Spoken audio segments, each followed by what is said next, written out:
അസ്സലാമു അലൈക്കും വറഹ്മത്തുള്ളാഹി വബറകാതുഹു. അൽഹംദുലില്ലാ വസ്സലാത്തു വസ്സലാമു അലാ റസൂലില്ലാ വഅലാ ആലിഹി വസ്വഹ്ബിഹി അജ്മഈൻ അമ്മാ ബഅദ്. ലോകത്തിലെ എല്ലാ രാജ്യങ്ങളിൽ നിന്നും വ്യത്യസ്ത ഭൂപ്രദേശങ്ങളിൽ നിന്നും എല്ലാം കൊണ്ടും വേറിട്ട് നിൽക്കുന്ന, മികച്ചു നിൽക്കുന്ന ഒരു ഭൂപ്രദേശമാണ് കേരളത്തിൻ്റേത്. എല്ലാ തരത്തിലുമുള്ള ആളുകൾക്കും പ്രത്യയശാസ്ത്രങ്ങൾക്കും ആദർശ പ്രസ്ഥാനങ്ങൾക്കും വളക്കൂറുള്ള മണ്ണാണ് കേരളം. ഈ അടുത്ത കാലത്തായി കേരളത്തിൽ കൂടുതൽ നാം കേട്ടുവരുന്ന ചില പദപ്രയോഗങ്ങൾ ട്രാൻസ്ജെൻഡർ, ജെൻഡർ ന്യൂട്രാലിറ്റി പോലുള്ള മനുഷ്യൻ്റെ ലിംഗസമത്വം, അതുപോലെ തന്നെ ആ തരത്തിലുള്ള ചില പദപ്രയോഗങ്ങളും അതിനുവേണ്ടി പ്രവർത്തിക്കുന്ന ചില ആളുകളും യഥാർത്ഥത്തിൽ കേരളത്തിൽ മാത്രം ഉണ്ടായ ഒരു സ്വാഭാവിക പ്രതിഭാസവും ചർച്ചയുമല്ല ഇത്. ലോകത്ത് എല്ലായിടത്തും, വിശിഷ്യ യൂറോപ്യൻ രാജ്യങ്ങളിൽ വളരെ കാലം മുമ്പ് തന്നെ ഈ ജെൻഡർ ന്യൂട്രാലിറ്റിയും ട്രാൻസ് ജെൻഡറുകളെ പറ്റിയുമുള്ള ചർച്ച ധാരാളമായി നടന്നിട്ടുണ്ട്. ഈ അടുത്ത കാലഘട്ടങ്ങളിൽ യൂറോപ്യൻ രാജ്യങ്ങളിൽ സംഭവിച്ച ഒരു വാർത്തയെ സംബന്ധിച്ച് പത്രമാധ്യമങ്ങളിലൂടെയും മറ്റും നാം അറിയുകയുണ്ടായി. ഒരു പിതാവ്, മക്കളും ഭാര്യയും മാതാപിതാക്കളും ഒക്കെയുള്ള ഒരു പിതാവ്, അദ്ദേഹത്തിന് ഒരു സുപ്രഭാതത്തിൽ തോന്നുകയാണ്, ഞാൻ ഒരു ചെറിയ പെൺകുട്ടിയാണ്. അദ്ദേഹത്തിൻ്റെ മനസ്സിലുണ്ടാകുന്ന തോന്നൽ, ശരീരം ആണായി നിലനിൽക്കെ തന്നെ അദ്ദേഹത്തിൻ്റെ മനസ്സിലുണ്ടാകുന്ന തോന്നൽ, ഞാനൊരു ചെറിയ പെൺകുട്ടിയാണ്. അങ്ങനെ അയാളുടെ ഭാര്യയെ മറക്കുകയാണ്, അയാളുടെ മക്കളെ ഒഴിവാക്കുകയാണ്. ചെറിയ പെൺകുട്ടികൾ ധരിക്കുന്ന വസ്ത്രം ധരിച്ച് ആ നിലക്ക് ജീവിത രീതി തുടങ്ങുന്ന ഒരു മനുഷ്യൻ. അങ്ങനെ നിരന്തരം മറ്റു രാജ്യങ്ങളിലും പ്രത്യേകിച്ച് നമ്മുടെ കേരളത്തിലും അത്തരത്തിലുള്ള വാർത്തകൾ ധാരാളമായി കണ്ടുവരുന്നുണ്ട്. സോഷ്യൽ മീഡിയകളിലൂടെ അത്തരക്കാരുടെ ചിത്രങ്ങളും വീഡിയോകളും ധാരാളമായി കാണുന്നുണ്ട്. ഈ ട്രാൻസ്ജെൻഡർ വിഭാഗം എന്താണ്? യഥാർത്ഥത്തിൽ ഈ ട്രാൻസ്ജെൻഡർ വിഭാഗം മനസ്സും ശരീരവും തമ്മിൽ പൊരുത്തക്കേട് ഉണ്ടാകുന്ന ഒരു വിഭാഗമാണ് ട്രാൻസ്ജെൻഡറുകൾ.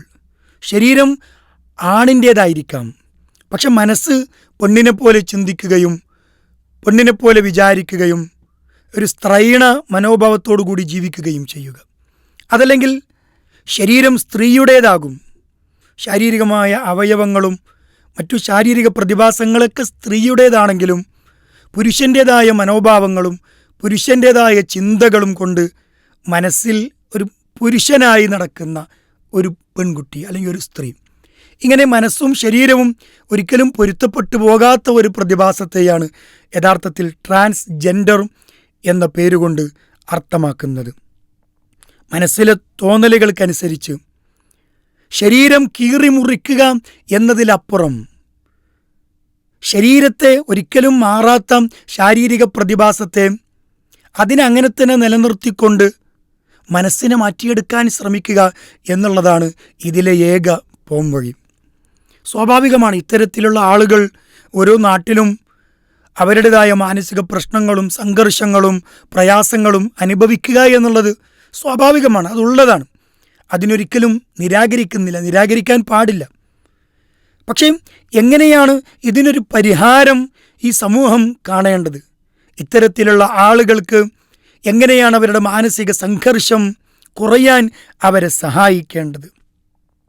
ശരീരം പുരുഷൻ്റേതായിരിക്കെ തന്നെ മനസ്സിലെ അതിലേക്ക് കൊണ്ടുവരാൻ എല്ലാവിധത്തിലുള്ള ഒരു പ്രോത്സാഹനവും അതുപോലെ തന്നെ മോട്ടിവേഷനുകളും അവർക്കതിനു വേണ്ട മാനസികമായ ആരോഗ്യവും നൽകുക എന്നുള്ളതാണ് ഇതിനുള്ള ഏക പോംവഴിയായി ഇസ്ലാം പരിചയപ്പെടുത്തുന്നത്.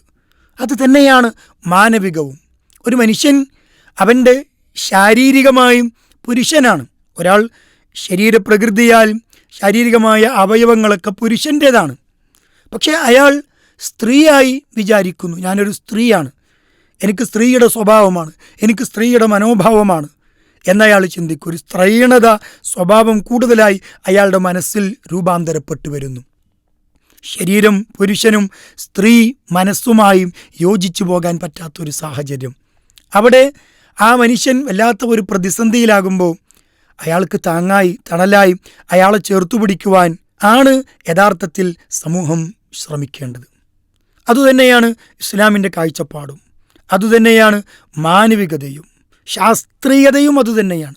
പക്ഷേ ഇന്നും നമ്മുടെ നാട്ടിൽ കൂടുതലായി കണ്ടുവരുന്ന LGBT ആക്ടിവിസ്റ്റുകൾ, അവർ ഇത്തരത്തിലുള്ള ആളുകളെ സംഘടിപ്പിക്കുകയും എന്നിട്ട് അവർക്ക് അവരുടെ മസ്തിഷ്കത്തിൽ ബ്രെയിൻ വാഷ് ചെയ്യുകയും അങ്ങനെ മനസ്സിനെ മാറ്റിയെടുക്കുന്നതിന് പകരം, മനസ്സ് എന്നത് എപ്പോഴും മാറാവുന്ന ഒരു സംഗതിയാണ്. ശരീരം സ്ഥായിയായി നിലനിൽക്കുന്നതാണ്, ഒരിക്കലും മാറ്റാൻ കഴിയാത്ത ഒന്നാണ് ശരീരത്തിൻ്റെ പ്രകൃതി. ഒരാൾ കരുതുകയാണ്, ഞാനിപ്പോഴും ചെറിയ കുട്ടിയാണ്, എൻ്റെ കൈകാലുകൾക്ക് നീളം കൂടിപ്പോയി, അതുകൊണ്ട് ഞാൻ ചെറിയ കുട്ടിയായി നിലനിൽക്കാൻ ആഗ്രഹിക്കുന്നു എന്ന് കരുതി അയാളുടെ കൈകാലുകൾ മുറിച്ച് ചെറിയ കുട്ടിയായി മാറാൻ കഴിയുമോ? കഴിയില്ല. ശരീരത്തെ മാറ്റുക എന്നുള്ളത് അസംഭവ്യമാണ്. പക്ഷെ മനസ്സിനെ മാറ്റുക എന്നുള്ളത് അത് സംഭവിക്കുന്നതാണ്. മനസ്സിലെ വിദ്വേഷങ്ങൾ, എനിക്കൊരാളോട് മനസ്സിൽ ദേഷ്യവും വെറുപ്പും പ്രയാസവും ഉണ്ടെങ്കിൽ എൻ്റെ മനസ്സിൽ ദേഷ്യവും വെറുപ്പും പ്രയാസവും മാറ്റി അയാളോട് സ്നേഹവും അനുകമ്പയും ദയയും ഉണ്ടാക്കിയെടുക്കാൻ എനിക്ക് കഴിയും. മനസ്സിൻ്റെ പ്രത്യേകതയാണത്. മനസ്സിൽ മാറ്റങ്ങൾ ഉണ്ടാക്കാൻ കഴിയും.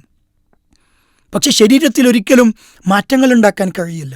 ഈ ട്രാൻസ്ജെൻഡർ വിഭാഗങ്ങളെ ഇത്തരത്തിലുള്ള LGBT ആക്ടിവിസ്റ്റുകൾ മസ്തിഷ്ക പ്രക്ഷാളനം നടത്തി അവരോട് ആവശ്യപ്പെടുന്നത്, നിങ്ങൾ നിങ്ങളുടെ ശരീരത്തെ കീറിമുറിക്കണം, നിങ്ങളുടെ മനസ്സിന് അനുയോജ്യമായി നിങ്ങളുടെ ശരീരത്തെ മാറ്റിമറിക്കണം. നിങ്ങളുടെ പുരുഷാകൃതിയിലുള്ള നിങ്ങളുടെ ശരീരം, പുരുഷൻ്റേതായ അവയവങ്ങൾ ഒത്തിണങ്ങിയ നിങ്ങളുടെ ശരീരം, ആ ശരീരത്തിലെ വിശിഷ്യ ലൈംഗികാവയവങ്ങളടക്കം നിങ്ങൾ മാറ്റണം, എന്നിട്ടൊരു സ്ത്രീയായി മാറണം. എങ്കിൽ നിങ്ങളുടെ മനസ്സുമായി നിങ്ങൾക്ക് ശരീരത്തെ ഒത്തുകൊണ്ടുപോകാൻ കഴിയും എന്നും തീർത്തും നിരുത്തരവാദപരമായ ഒരു മനുഷ്യനെ അപകടത്തിൽ നിന്ന് ഏറ്റവും വലിയ അപകടത്തിലേക്ക് കൊണ്ടുപോകുന്ന ഒരു പ്രവണതയാണ് യഥാർത്ഥത്തിൽ LGBT ആക്ടിവിസ്റ്റുകൾ നടത്തിക്കൊണ്ടിരിക്കുന്നത്. അതല്ലെങ്കിലും ഒരു മനുഷ്യൻ്റെ ശരീരത്തിലെ അരക്ക് താഴെയുള്ള ലൈംഗികാവയവത്തിനെ ആശ്രയിച്ചു മാത്രമാണോ ഒരാൾ ആണാണെന്നും പെണ്ണാണെന്നും വിലയിരുത്തപ്പെടുന്നത്? അല്ലല്ലോ. നേരെ മറിച്ച് അയാൾ ജനിക്കപ്പെടുന്നതിൻ്റെ ആ ആദ്യഘട്ടം മുതൽ ആ മനുഷ്യൻ ആണാണോ പെണ്ണാണോ എന്ന് രേഖപ്പെടുത്തപ്പെടുകയാണ്. കേവലം ലൈംഗികാവയവങ്ങളിലൂടെ മാത്രമല്ല ഒരാളുടെ ലിംഗത്വം ഒരു മനുഷ്യൻ ഇന്ന ആണാണ് പെണ്ണാണ് എന്ന് വേർതിരിക്കപ്പെടുന്നത്. മാതാവിൻ്റെ X ക്രോമസോമും പിതാവിൻ്റെ Y ക്രോമസോമും കൂടി സംയോജിക്കുമ്പോൾ, കൂടിച്ചേരുമ്പോൾ അവിടെ ഒരു ആൺകുട്ടിയും, നേരെ മറിച്ച് മാതാവിൻ്റെയും പിതാവിൻ്റെയും ക്രോമസോമുകൾ X ആണെങ്കിൽ അവിടെ പെൺകുട്ടിയുമായി മാറുന്നു. ആ ക്രോമസോമുകളുടെ ഏറ്റക്കുറച്ചിലുകളിൽ, വ്യതിയാനത്തിൽ അവിടെ മുതൽ തന്നെ രേഖപ്പെടുത്തപ്പെടുന്നുണ്ട് ഒരാൾ ആണാണോ പെണ്ണാണോ എന്നുള്ളത്.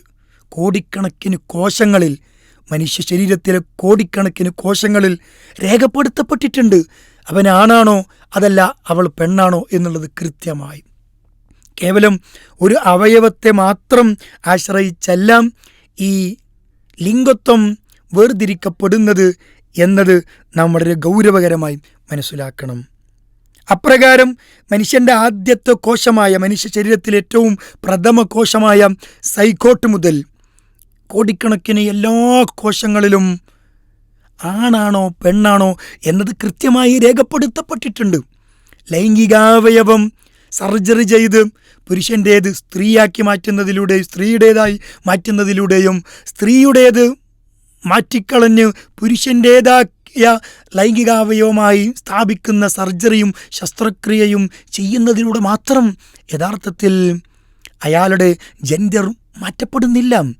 കോടിക്കണക്കിന് കോശങ്ങളിൽ അത് രേഖപ്പെടുത്തപ്പെട്ട് കിടക്കുന്നുണ്ട് എന്ന് ശാസ്ത്രീയമായി തെളിയിക്കപ്പെട്ട സംഗതിയാണല്ലോ.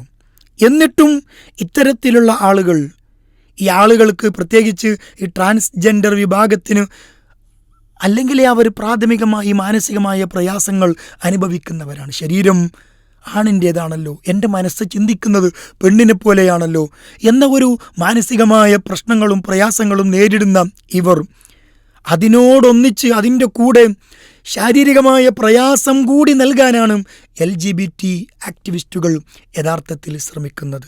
അപകടത്തിൽ നിന്ന് ഏറ്റവും വലിയ അപകടത്തിലേക്ക്, ഗുരുതരാവസ്ഥയിലുള്ള അപകടത്തിലേക്ക് ഇവരെ കൊണ്ടുപോവുകയാണ് LGBT ആക്ടിവിസ്റ്റുകൾ ചെയ്യുന്നത് എന്നതാണ് യാഥാർത്ഥ്യം.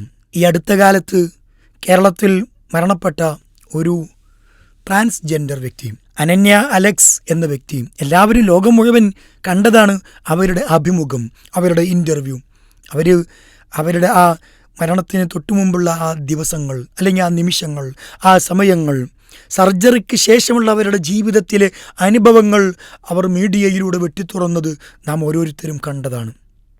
സർജറി ചെയ്തതിനു ശേഷം മൂത്രമൊഴിക്കാൻ പോലും കഴിയുന്നില്ല, അസഹ്യമായ വേദന അനുഭവിക്കുന്നു, നിൽക്കാനോ കിടക്കാനോ ഇരിക്കാനോ കഴിയുന്നില്ല എന്ന തരത്തിൽ അവർ അഭിമുഖം കൊടുത്തത് നാം എല്ലാവരും സോഷ്യൽ മീഡിയകളിലൂടെ കണ്ടതാണ്.